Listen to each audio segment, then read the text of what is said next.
Hello and welcome back once again. It's time for the Golden Age of DC Comics, 365 days, where I take this much beloved hardcover coffee table book given to me by one of my best friends about 2 decades ago. It has been surfing my coffee table ever since, and it's always been a source of great conversation about comic books. You know, the type we used to have back in the comic book shops, back in the day. And I wanted to recreate that here on my channel. I thought that would make great content. I love talking about comic books, and if you love comic books as much as I do, you're in the right place at the right time. You know what? Because we're going to be talking about comic books every day for the rest of the year. Tune in at 3 p.m. U.S. Eastern and find out. And I like to start the show off by showing off the book a little bit, by giving it a little love and a little respect. It's a 2004 Abrams publication. It was curated and written by Les Daniels, Chip Kidd, and Geoff Spear. And you can find a link to Amazon in the description. Last time I checked, it's going for about $7.50 US. So you too can have your own copy, and it makes a heck of a gift. I know. And I just also like to say I am very grateful and blessed to be here right now talking to you about comic books. And, my heart is filled with gratitude. I have been a comic books fan all my life, and they matter to me. And I want to remind you about the importance of escapism. To leave behind this world's problems just for a few moments, so you don't have to be reminded of the headlines and the worries and the woes and the troubles, that you can go to a different world with superheroics, with magic, with space aliens, with just fantastic adventures, derived from fantasy. So you can leave behind and be spirited away to a different place just for a few moments. And that's the point of good fiction, whether it's a comic book, a novel, or a good movie, or even just your favorite album. Find your niche for your escapism. Don't let anyone take it away from you. Don't let anyone assert their activism into your escapism, because that's what it's there for you to have a respite from this weary world. I like to also say that the Golden Age of DC Comics runs from 1938 until 1955. The Silver Age from 1956 with Showcase number 4 and the debut of Barry Allen, the Silver Age Flash, runs until 1970. I'm a Bronze Age baby. 1970 to 1985 is the Bronze Age, and in 1985 begins something called the Copper Age. And I love having conversations about the different ages of comics. So if you have a comment, leave it in the comment section. Let's continue this conversation. Now I'm going to use this book for its intended purpose. I'm going to crack it open to today's date. We're going to look at some comic book art. We're going to read the blurb, and then we're going to talk about comic books for a few minutes. So let's get to it. It's June the 5th, and this is art by Thurston Harper. This is from Star-Spangled Comics, number 75, from December of 1947. And it's a weird one. Yeah, just wanted to... Here's your trigger warning. Yeah, I'm going to make drugs references. That's one. Yeah. Let's look at this.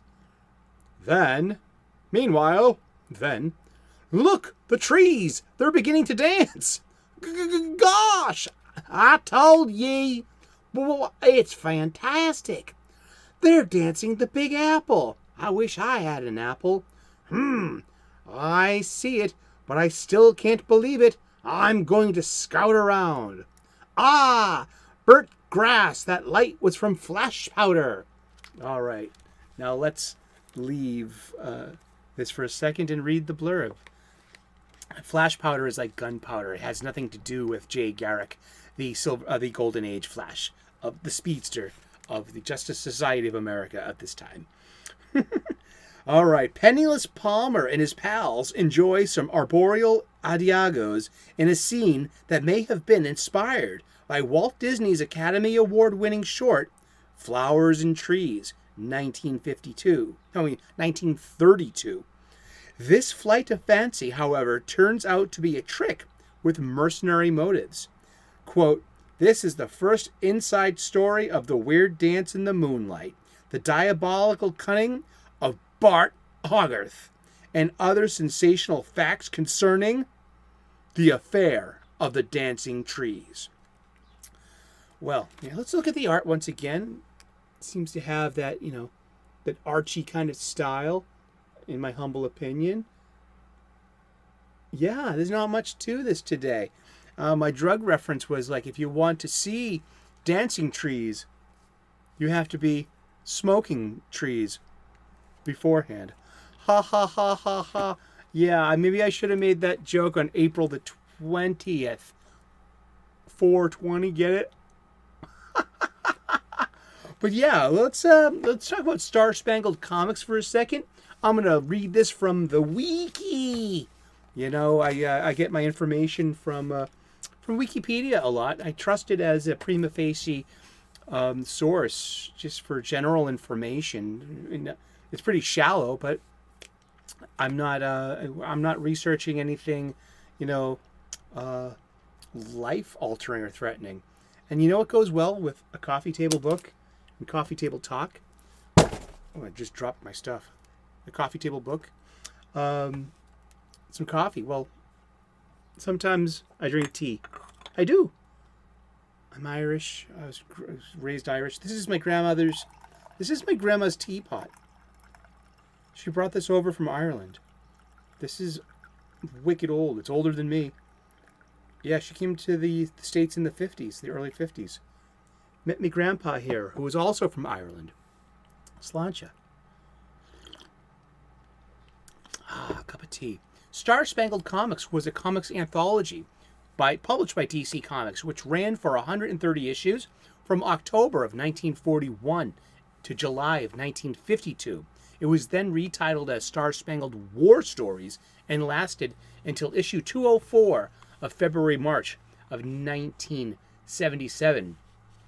It debuted in October of 1941. It began as a superhero title featuring the adventures of the Star-Spangled Kid and Stripesy. The Star-Spangled Kid was the kid hero, and Stripesy was the grown-up muscle that was the sidekick. So it was a clever flip on the hero with the kid sidekick, and that was really cool.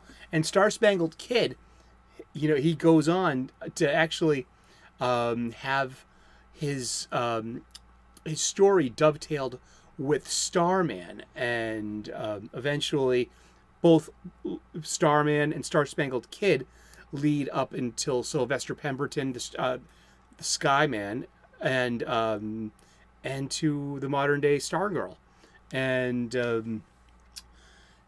that's pretty cool. And with issue 7 in April of 1942, it starred the Joe Simon and Jack Kirby created Newsboy Legion. And we've covered the Newsboy Legion before. We'll see them again. But Simon and Kirby are huge with Marvel Comics and the Silver Age.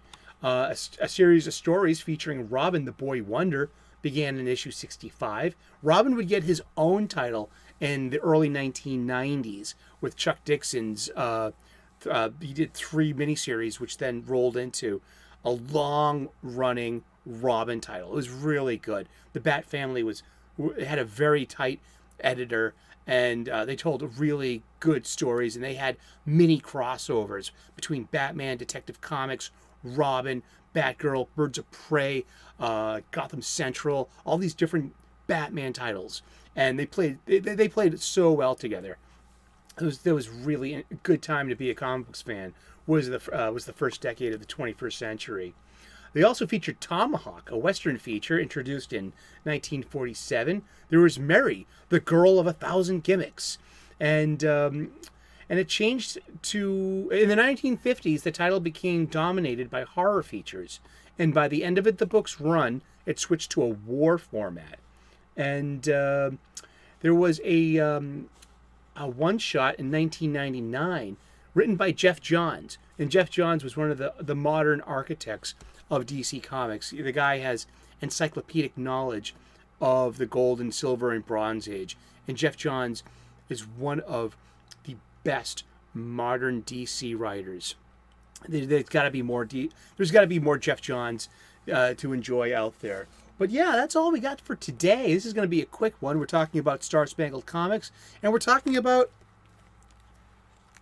dancing trees. Hey, it's the golden age of DC Comics. And you know what? We're going to be talking about comic books every day for the rest of the year. So tune in tomorrow, 3 p.m. U.S. Eastern, and find out who we're talking about when we crack the book, when we crack the book open. Like and subscribe. I would love to earn your subscription. I make daily content. We talk about comic books every day. I shoot cute videos of bunnies eating their breakfast on the way to work every morning, on weekdays. I talk about gratitude and spirituality a lot. I'm an ordained minister, an amateur theologian. I'm a professional chef. I share my cooking hacks with you. Apparently my soup videos are really awesome and they get a lot of traction.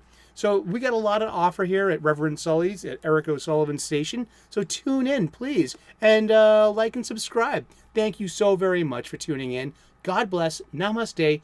Good luck. We'll see you in the funny pages tomorrow, all right? Cheers and take care. Thanks. Bye-bye.